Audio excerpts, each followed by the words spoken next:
Welcome to the GAME.minder Report, your weekly source of upcoming gaming news and information. It's the end of January 2013, and the GAME.minder Report starts now. And Jimmy P is once again calling in from the road. What's going on, Jimmy P?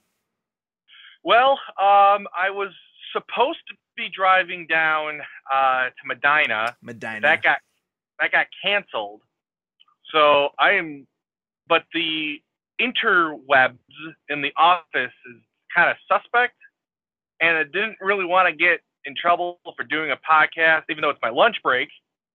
So I am literally driving around in circles. All right.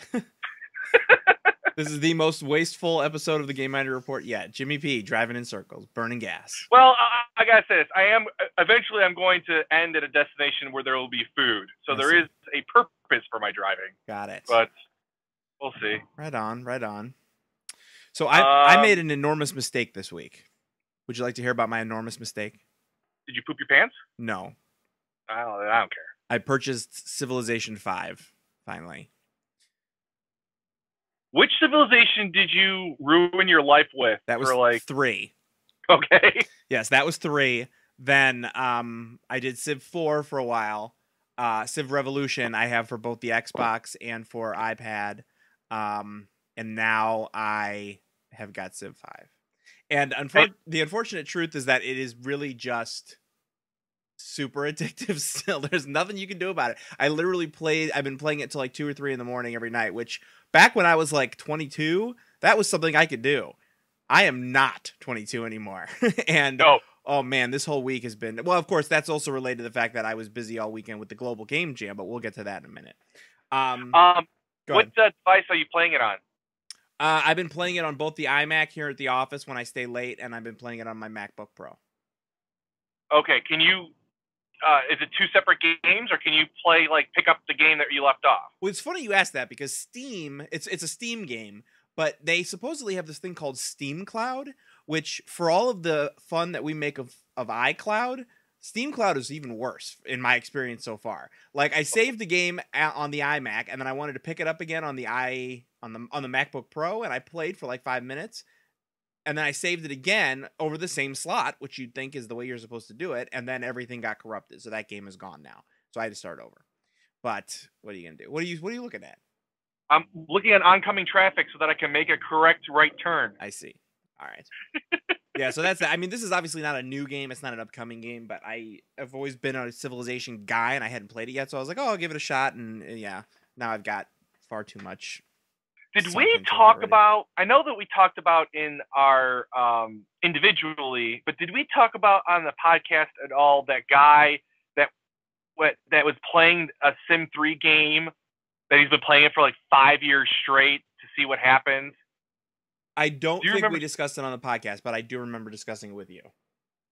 Right, and then just basically what happened is that everyone started nuking everyone after like 4,000 years of evolution of countries. And I'm putting it in the show notes to see if I can find that and link to it when I actually post the episode. It was kind of funny and interesting. Basically, the moral, the long and the short of it was that there's kind of like a bug, but no one expected the game to last that long. Sure. Interesting.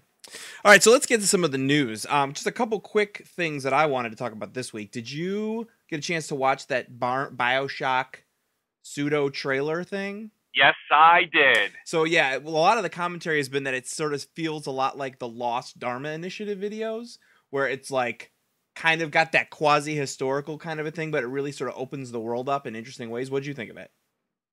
Yeah, well, I actually it had a Stark Industries feel to it. Okay, sure. That's what I first thought of. I was like, this is Tony Stark's dad making his World's Fair kind of thing, but of course it's Tony Stark's dad gone incredibly, bonkers. Right. But that's how I took it. It was a Iron Man 2 / Captain America thingy. Right. I had to tell you, my watching of it, I thought was really, first of all, a lot of the news that I've been following about Bioshock Infinite has made me want to replay the other Bioshock games, so I've been doing that.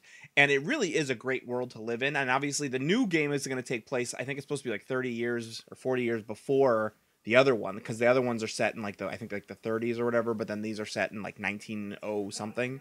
And I think 1901, yeah. Yeah, so I think it's going to be, I mean, obviously the mechanics and all the rest of the game are pretty amazing, and I enjoy it profusely, and I just can't wait to play the new one, and especially with stuff like this, where it's really taking the concept and saying, like, what if this was the world we actually lived in? You know, it's like a pseudo-documentary style, like, let's look at what happened with the city of Columbia, and I thought that was pretty well done. Well, it's funny, and if you can also link to not yesterday's, the day before, so that would be Tuesdays. Okay. The Daily Show. There was two separate groups of people that are trying to make their own city. One is in Idaho, and it's basically like you think. It's a very, very right wing place, and the other one was Glenn Beck's city. Glenn Beck put out and designed this city that is Becktopia or something like that. Interesting. Yeah, and it's kind of funny how, and it was like, his whole thing was like, this is the marketplace, and the marketplace is all going to be small mom and pop shops, and it was, regardless of the tenets of capitalism just getting thrown out the door. So it's kind of in the same vein as the idea of Columbia sort of creating its own thing and seceding from the Union or whatever. Exactly. Interesting. And this was, I thought this was really interesting and on topic, because people are now talking about trying to make their own cities. Interesting. All right, I'll see if I can find that and link to it. So a couple of the other quick notes that I wanted to get to before we get to sort of the meat of things. One, Grand Theft Auto 5 now has an actual release date. It is coming out. It's coming out September 17th.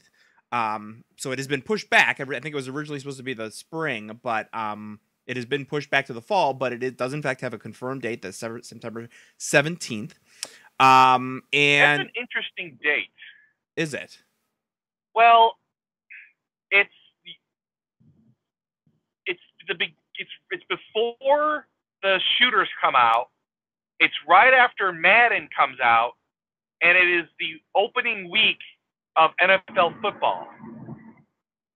So I wonder, usually the people that play Grand Theft Auto are also big football honks. There's a decent overlap there. Interesting. Okay, well, we'll see. I mean, obviously I think a lot of people are looking forward to this game. It's one of our most followed games at the moment, so it's good that it's finally got a confirmed date. Hopefully it doesn't slip again, so that'd be good. So the one big story this week that I thought was very interesting was how do you invent an internet rumor? And that was so yeah, this guy basically decided to see what would happen if he invented a Microsoft product and told the world about it, and just, I'm going to invent this thing called the X Surface, and I'm going to act as if it's real, send the information out, and see how easy it is to sort of become a source of gaming news. And it's actually surprisingly easy, it turns out. Yeah, it is. First off, let me preface the fact that I did not get a chance to read it fully. I skimmed it. Right. But one of the things that caught my mind was that the sites that were using this as a source, I wouldn't really say were something that their credibility was going to be suffer if they got duped. Well, I mean, unless I missed what big site picked it up? Mashable didn't pick it up, did it? CNET, Gizmodo, VentureBeat. Oh. Yeah. So yeah, and that's where it's. What's his name? Marco Arment, who makes Instapaper, kind of documented some of this as well, but more with real news, just how things move through the internet blogosphere, internet world, whereby, something becomes a source for something else. And then, one of the interesting things about the way that this works is that a lot of times people don't, there's very little original journalism anymore. And in gaming, I think that's probably true as well. A story these days is sources report. And, maybe CNET is quoting Gizmodo, and Gizmodo is quoting Yahoo, and Yahoo is quoting CNET, and CNET is quoting Gizmodo, and Gizmodo is quoting VentureBeat. And it just sort of becomes this big, long sort of circle jerk where it's some little rumor finds its way into the collective unconscious, and then it just sort of becomes something that everybody's covering. Well, and make it to more germane to the GameMinder app itself. I'm not doing it as much anymore, but back when I was finding information on games, game dates, things of that nature, it was hard to figure out, okay, what's real and what's not, because there definitely could be the actual developer on this forum, and he's using just a forum bulletin board post to break his news. Yeah. But it's like, well, how do I know that's you? Or how do I know that this outfit on Twitter, it's not verified because it's not a pop star. So, well, how do I know that you are this person saying it? And then there would be not arguments, but discourse back and forth with our lovely, lovely users, which give us more information that we ever need. You know, they're saying, hey, you know, this is confirmed. They said it here. I was like, well, confirmed is, I don't know. Is it really confirmed? Yeah, and that was why for a long time with the original GameMinder, we had a very strict rule that, like, we were not... GameMinder wasn't a wish list. It was an actual repository of information. And so if information wasn't confirmed, we wouldn't put it in. Obviously, that's changing a little bit now because we've got the ability to mark something as a rumor, at least in the back end, not in the actual clients yet, but we're going to get there. So yeah, I understand what you're saying. I mean, it's you know, it's just interesting to see an actual case study where this has actually happened, where someone literally said, I'm just going to make something up one morning and see if I can get people to treat it as if it's real. And they did. Now, granted, most of these places did say this is a rumor, but they cited this one email from this guy as sort of actual source, when in fact, you know, some real cursory looking would have shown that he was not a Microsoft employee. He was not in a position to have any sort of information. It was just, you know, 24-hour news cycle demands that you have something to fill it, and so they report it, and that's that. This is no different than in sports. You know, ESPN got it wrong 3 different times who the head coach of the Cleveland Browns is going to be. Yeah. They said it was going to be this guy. They swore. League sources said. I'm at a red light, by the way. So league sources said. Then it was, oh, that guy's not going to do it, so it's this guy says my team sources. Right.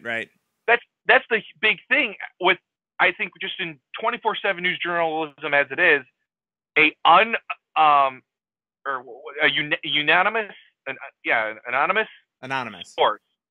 source, not a unanimous source. Anonymous source, yes, with an A, not a U, holds more credit than it did maybe even 5 years ago. Yeah. And on the gaming industry is 99% online journalism, and so it's only by unanimous sources. Yeah, I agree. Anonymous, unanimous. It's a unanimous anonymous. It's unanimously anonymous. All right. Actually, that's the title of the show, by the way. Indeed, unanimously anonymous. Okay, I'll put that down as a. Unanimously anonymous. All right, cool. So, all right. So the last thing that I did want to get into today was to talk a bit about the Global Game Jam, which happened this past weekend.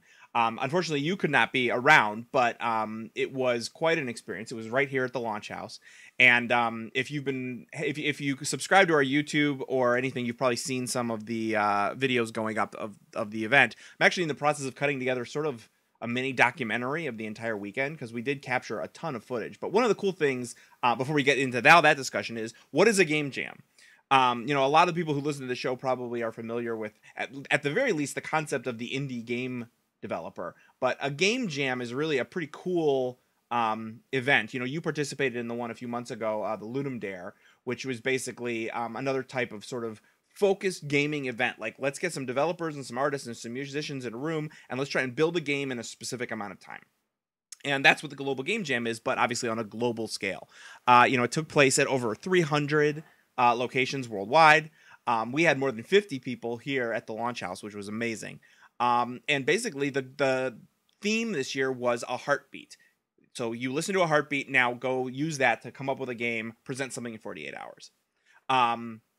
It was pretty interesting to see what some of the people came up with. You know, the idea of the heartbeat initially sort of led to this brainstorming session. So, like, let's look at, you know, what could the heartbeat mean? Well, some people thought of it immediately from the point of view of like a rhythm game. Other people thought of it from the point of view of like, okay, a heart implies, you know, like the Zelda heart containers that like hold your life, and so as it beats, it goes down or something like that. And again, a lot of this is going to be in the videos that I will post, and we'll link to them too, so you can see what some of these people came up with. But it was really pretty neat to watch the process from concept to pitch to like sort of work in progress to actual finished presentation right at the end. And I don't know, did you have any thoughts about it? I know you weren't there, but why don't you talk about Ludendare? I was able to watch a little bit of the pitching when the guys were pitching the different their different games. Right. And it was interesting how people that I'm assuming did not collaborate with each other on what their ideas were had many of the same like ideas as far as like it's going to be a top down, and I thought that was kind of neat, and just how artistically people that are in tune to the same thing will more likely than not come up with the same exact idea. Yeah, well, that actually happened even more than that, because I've watched, some of our footage, some of our videos are now linked from the Global Game Jam official sort of YouTube channel. And in that playlist, they have, footage from all the different locations all over the world. And I watched the one specifically from San Francisco, and there were a lot of the same ideas came up, which I think, it's part of the reason you have a theme. It's like, so, like a lot of people are like, oh, there's a rhythm game where the heart's going like, do, and you use that in some way in the game. And then, but there was actually one specific one, which was one of the people here at the launch house came up with the idea of a telltale heart mixed with sort of like whack-a-mole. And someone in San Francisco came up with actually a very similar idea. The idea that it's like, the telltale heart is this heart that you hear and it's under the floorboards, but as it pops up, you have to whack it down. And somebody came up with a very similar idea. I haven't seen the execution yet. I saw the execution of his here at the launch house, but it would be interesting to see, even with that exact same sort of nugget of an idea, where did they both take it in what different direction? So it was really quite a fun experience. If anybody out there fancies themselves a game designer, even if you've never tried before, an event like this is a really great way to sort of spread your wings and try. Even if you're not a programmer, there were people here who were artists. There are people here who were musicians. There was even one guy who literally was none of those things. He just wanted to see what it was like to make a game. And, he participated in one of the teams. He helped with brainstorming. He's helped with concepts. So if you're at all interested in making a game, I highly recommend events like this. Obviously, the Global Game Jam is now over. It'll be again next year, but there's a Ludendare coming up, I think in April. And it'll probably be hosted here at the launch house as well. So if you're interested in that, check out either globalgamejam.org or Ludendare. I think it's ludendare.org. It might be .com. And we'll always have news about that as well. We'll tweet it and all the rest of it. All right. So let's talk for just a minute about what's coming out this week. So we've got a couple big ones this week. We've got Dead Space 3. Finally, I think it was supposed to come out sometime in January, but got pushed. But now it is actually officially going to be out this week. You can pre-order it right through GameMinder. We got Sly Cooper, Thieves in Time. I know that the Sly Cooper was originally... Is that an Xbox game or was it like a Dreamcast game? It was something from a little while back, and I know it's got a really big following. Yeah, I believe it was original Xbox game. Xbox. I think it could have been... You know what? I don't know. But this was also a date that was highly debated. Yeah. And it got changed a couple times, but I'm glad it's firm and coming out. Yep, I just double checked it before going on. So that one's definitely coming out. We got Fists of the North Star, Ken's Rage 2. And we've got the Hitman HD collection.